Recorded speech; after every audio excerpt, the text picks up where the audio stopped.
राधे राधे दोस्तों, आज हम आपको बहुत ही प्यारी सी कहानी सुनाने जा रहे हैं।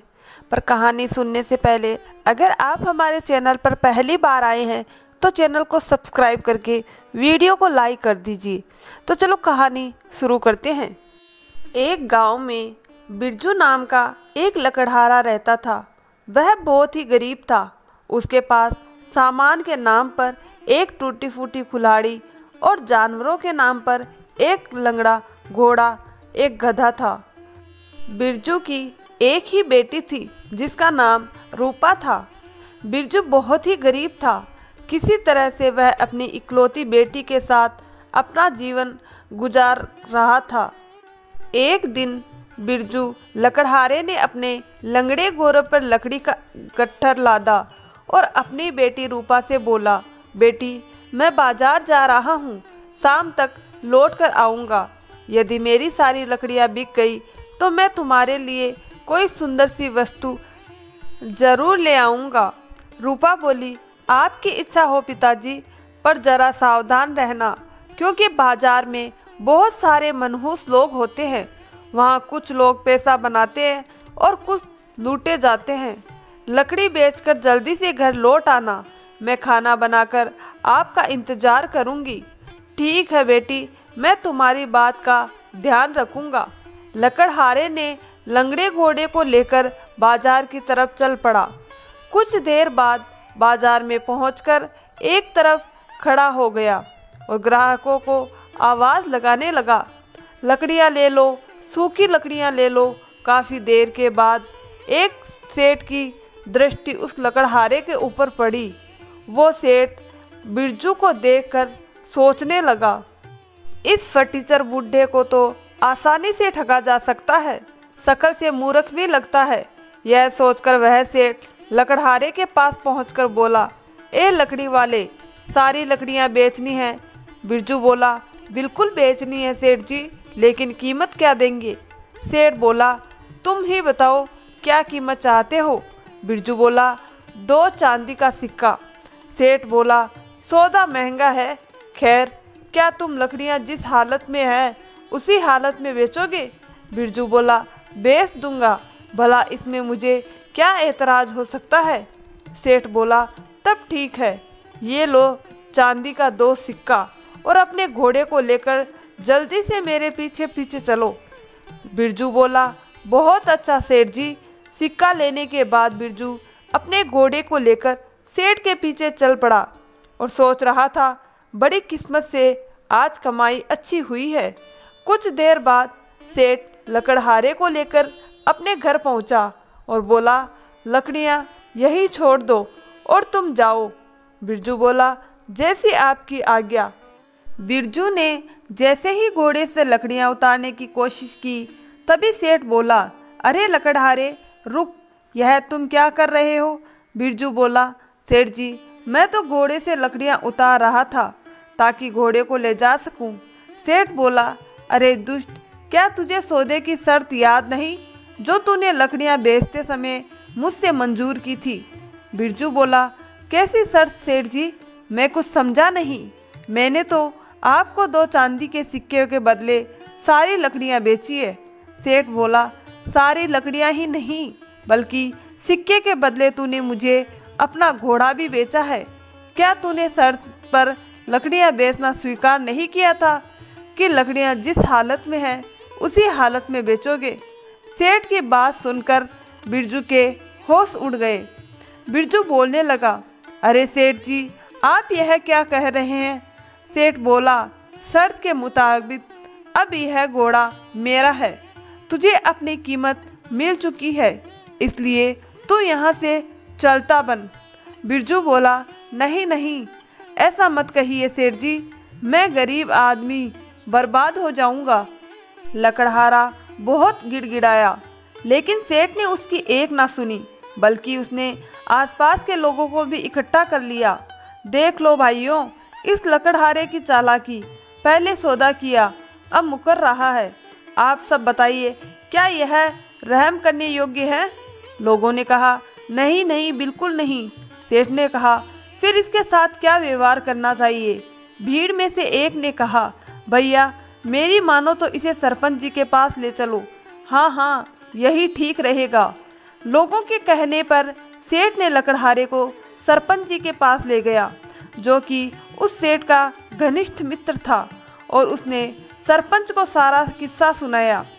सारी बात सुनकर सरपंच जी ने अपने मित्र के पक्ष में ही फैसला सुनाया। लकड़हारे को अपने सामान की पूरी कीमत मिल चुकी है और उसने ग्राहक की शर्त मानी है, इसीलिए दोष इसी का है। अब घोड़े पर इसका कोई अधिकार नहीं। बिरजू ने सोचा, अरे नहीं, यहाँ भी मुझे न्याय नहीं मिला। बेचारा बिरजू अपने फूटे नसीब पर आंसू बहाता हुआ जब अपने घर पहुँचा तो रूपा पूछने लगी, पिताजी, यह आपकी आंखों में आंसू कैसे? सब ठीक तो है? बिरजू बोला, क्या बताऊं बेटी, हमारे तो भाग्य ही फूटे हैं। वैसे ही मेरे पास धन के रूप में कुछ नहीं था। आज हमारा लंगड़ा घोड़ा भी हाथ से निकल गया। बिरजू ने सारी आपबीती रूपा को सुनाई। सारी बातें सुनकर रूपा ने अपने पिता की हिम्मत बढ़ाते हुए कहा, पिताजी, आप चिंता मत करो, सब ठीक हो जाएगा। भगवान के घर देर है पर अंधेर नहीं। खाना खाकर दोनों बाप बेटी सो गए, लेकिन सुबह दुख के कारण बिरजू चारपाई से उठ ना सका। अपने पिता की हालत देख रूपा बोली, पिताजी, आज आपकी तबीयत ठीक नहीं है, इसीलिए आज मैं बाजार जा रही हूँ। शायद मेरी किस्मत आज से अच्छी निकले और मैं लकड़ियाँ अच्छी कीमत पर बेच सकूँ। बिरजू बोला, जैसा तुम ठीक समझो बेटी, जाओ, मैं तुम्हारे लौटने की राह देखूंगा।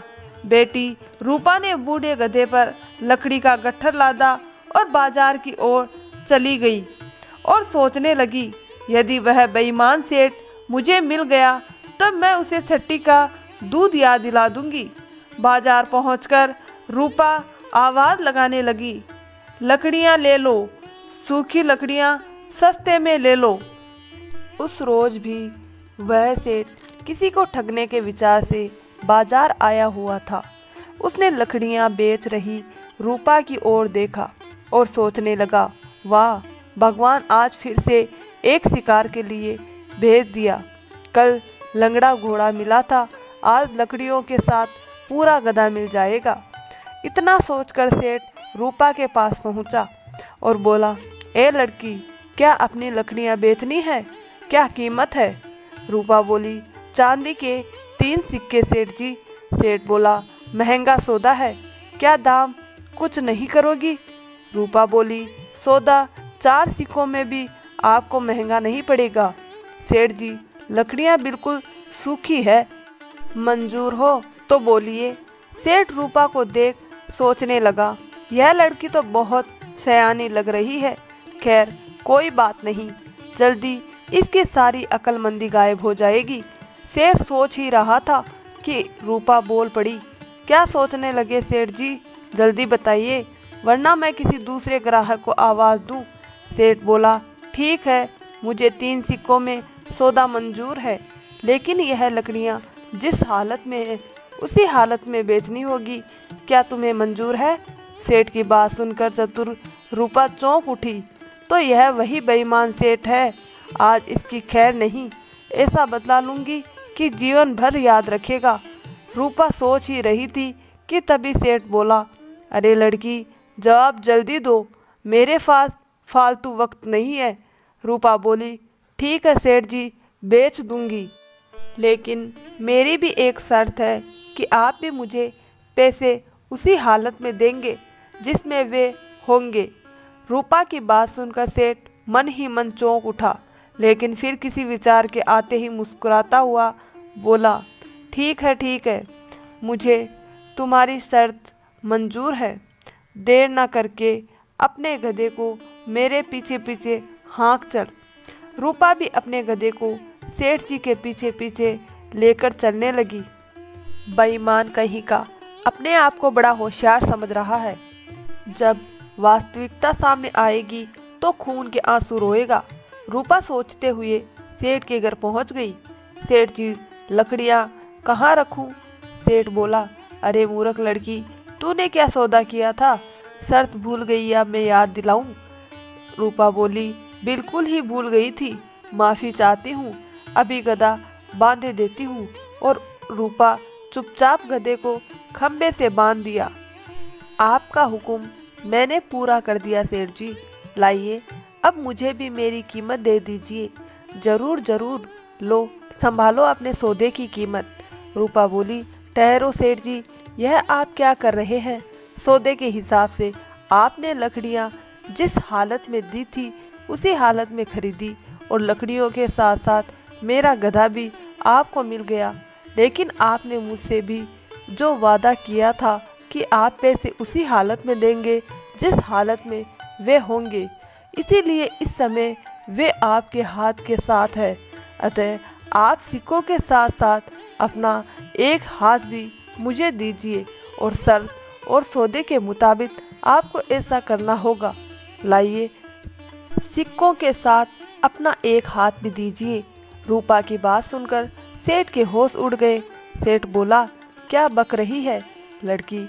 रूपा बोली, बक नहीं रही हूँ सेठ जी, बल्कि न्याय की बात कर रही हूँ। आपको सिक्कों के साथ अपना एक हाथ भी देना होगा। अब तो मैं यहाँ से अपना हक लेकर ही जाऊँगी। और रूपा जोर जोर से चिल्लाने लगी, भाइयों बहनों, मेरी बात सुनो, मुझे इस बेईमान सेठ से न्याय दिलवाओ। सेठ डर के मारे सोचने लगा, हे भगवान, यहाँ तो लेने के देने पड़ गए। अरे बेटी सुनो तो, मेरी बात तो सुनो।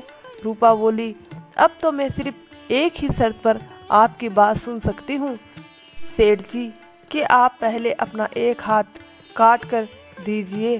सेठ बोला, अरे बेटी, हाथ के बदले मैं तुम्हें एक घोड़ा, तुम्हारा गधा, सारी लकड़ियाँ और इन सब के साथ 4-4 चांदी के सिक्के भी देने को तैयार हूँ। भगवान के लिए लोगों को इकट्ठा मत करो। रूपा भी अपनी जिद पर अड़ी रही, नहीं सेठ जी, मुझे यह सब चीज़ें नहीं, बल्कि तुम्हारा एक हाथ ही चाहिए सेठ जी। सेठ सोचने लगा, लगता है आज यह 2 टके की छोकरी मेरा सत्यानाश करके ही छोड़ेगी। रूपा और सेठ का शोर सुनकर देखते ही देखते आस पड़ोस के बहुत सारे व्यक्ति वहां जमा हो गए, और रूपा ने उन्हें सारी बात सुनाई। अंत में बोला, अब आप सभी फैसला करें कि शर्त के मुताबिक मुझे सिक्कों के साथ साथ इसका हाथ भी मिलना चाहिए या नहीं। लोग बोले, जरूर मिलना चाहिए, हाँ मिलना ही चाहिए। सेठ, कल इसी शर्त के मुताबिक तुमने एक गरीब लकड़हारे से उसका घोड़ा प्राप्त किया था। आज तुम्हें भी अपने हाथ को इस लड़की को देना होगा, बिल्कुल देना होगा, वरना हम तुम्हें जबरदस्ती सरपंच जी के पास ले चलेंगे। सरपंच जी का नाम सुनते ही सेठ का चेहरा खुशी से खिल उठा। ठीक है, मैं सरपंच जी के पास चलने को तैयार हूँ। मुझे पूरा विश्वास है कि वह दूध का दूध, पानी का पानी कर देंगे। सभी लोग रूपा और सेठ के साथ उसी समय सरपंच जी के पास पहुँचे, तो सेठ का घनिष्ठ मित्र था और इस बात की किसी को खबर नहीं थी, लेकिन वह भी सारा किस्सा सुनकर उलझ में पड़ गया। यदि मैं मित्र का पक्ष लेता हूँ तो सारे लोग मुझे अधर्मी और न्यायहीन समझेंगे, और यह बात महाराज तक पहुँच गई तो मेरी खैर नहीं। सरपंच इतना सोच ही रहा था कि रूपा बोल पड़ी, मुझे गरीब के साथ न्याय कीजिए सरपंच जी, और मुझे मेरा हक दिलवाइए। सरपंच बोला, सारी बात सुनकर इस नतीजे पर पहुँचे हैं कि दोषी सेठ ही है और तुम्हारी मांग जायज़ है। लेकिन बेटी, तुम एक इंसान का हाथ लेकर क्या करोगी? यदि मेरी मानो तो हाथ के बदले जो कुछ भी सेठ दे रहा है उसके अतिरिक्त 5 चांदी के सिक्के और ले लो। रूपा बोली, नहीं अन्नदाता, मुझे तो शर्त के मुताबिक इसका एक हाथ ही चाहिए। सरपंच ने रूपा को बहुत समझाया। तब ठीक है सरपंच जी, यदि आप कहते हैं तो मैं 100 सोने के सिक्कों के बदले अपना दावा वापस ले सकती हूँ। सेठ रूपा की बात सुनते ही बोल पड़ा, नहीं सरपंच जी, मैं इसकी यह मांग स्वीकार नहीं कर सकता, यह कीमत बहुत ज़्यादा है। रूपा बोली, यदि यह कीमत इसके एक हाथ से ज़्यादा है तो मुझे एक हाथ ही स्वीकार है। कृपया आप देर ना करके इसका एक हाथ काटकर मुझे दे दीजिए। घर में मेरे पिताजी मेरा इंतजार कर रहे होंगे। बेचारा सरपंच जी अपने मित्र के बचाव के लिए कुछ नहीं कर पाया।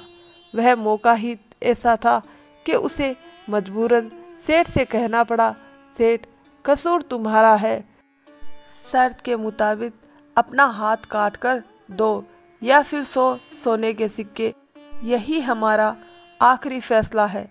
सरपंच का फैसला सुनकर सेठ के पैरों तले जमीन खिसक गई, लेकिन मरता क्या न करता, उसे रूपा द्वारा मांगा गया धन देना ही पड़ा। सेठ रूपा को सिक्के देते हुए बोला, ले चतुर लड़की, ये 100 सोने के सिक्के और फौरन यहाँ से भाग जा, वरना अभी मैं इस समय तेरी गर्दन दबा दूंगा, चाहे बाद में मेरे साथ जो कुछ भी हो। रूपा बोली, मैं तो जा रही हूँ सेठ जी, लेकिन मेरी बातें हमेशा गांठ बांध देना। पहली यह है कि किसी भी कमजोर और गरीब को दोबारा ठगने की कोशिश मत करना, और दूसरी यह है कि किसी को भी बच्चा समझकर उसे अक्ल के मामले में शर्त मत लगाना, वरना शायद वो दिन तुम्हारी जिंदगी का आखिरी दिन होगा। बेचारा सेठ अपने किए पर पछताने के अलावा उसके पास दूसरा कोई रास्ता नहीं बचा, और रूपा भरी सभा से अपनी जीती हुई सोने की अस्फियां लेकर अपने घर आ रही थी। बिरजू अपनी बेटी को बिना गधे के वापस लौटते देख बोला, अरे उसके साथ तो गधा है ही नहीं, कहीं मेरे जैसा उसके साथ भी तो नहीं हुआ।